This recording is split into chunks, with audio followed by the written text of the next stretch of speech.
How's it going? This is Hoiman, and today we're taking a look at the Totaku Marcus Fenix figure. So just a quick look around the whole figure. It's really nicely detailed. So looking at Marcus's face, I feel that it does kind of look like Marcus.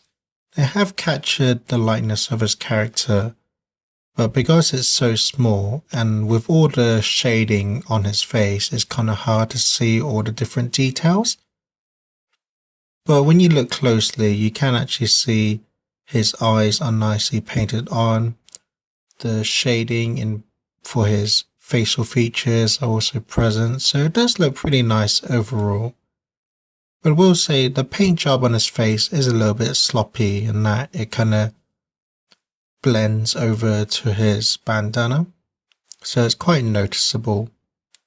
And then the bandana itself is nicely sculpted. You can see all the texturing and detail there, and it has a kind of nice glossy finish as well, so it kind of makes a nice contrast from his head. And then moving down to his armor, there's just a lot of detail going on in his body armor. You can see all the mechanical details and sculpt work. Looks really nice. And it's painted in a nice glossy silver finish as well, so it really stands out from the figure. You look at the gun, really nicely detailed. Pretty much all the detail you'd expect is present, and it has a nice wash as well. And like his body armor, the silver parts are nice and metallic, so it really stands out. Down to his belt, again nicely sculpted and detailed. You can even see all the threading detail for the pouches. And then the front, the belt buckle itself is kind of glossy as well, so it really stands out. And moving down to his legs, you can see all the folds in his trousers, makes it look really realistic. And again, you have all the threading for the pouches as well.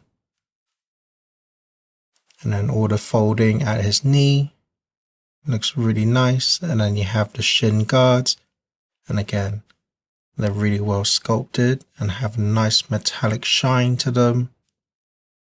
And then the shoes themselves are just full of detail. Again, you can see all the threading and the work. All the shoelaces are nicely painted. And again, they have a nice wash on them as well. And then for the base itself, it's a standard crumbled brickwork, but it looks really nice and effective and has a nice wash over it to really bring out the sculpt and all the cracks in the detail. And then the bottom, you have legal stuff. So overall, I think this is actually one of the best looking Totaku figures. For such a small figure, there's just so much detail packed into this figure. All the creases and folds look really realistic. And then all the mechanical details on his body armor, all the threading throughout his belt and clothing just really brings this figure to life. And for the most part, the wash over this figure does look really nice and effective, but in some areas it does kind of look a bit inconsistent. For example, with his bandana, on this side there's a lot of wash and glossy finish, but on this side there isn't really any, so it's kind of inconsistent. And then there's a lot of wash on the arm here for the hand, so it's kind of not smoothed out. But it's very minor, and with how detailed the figure is, and when you look at the figure as a whole, it doesn't really become too noticeable. So overall, I think this is one of the best looking Totaku figures, and it's just overall a really good representation of Marcus Fenix. But that's my review. Thank you for watching, and enjoy some pictures.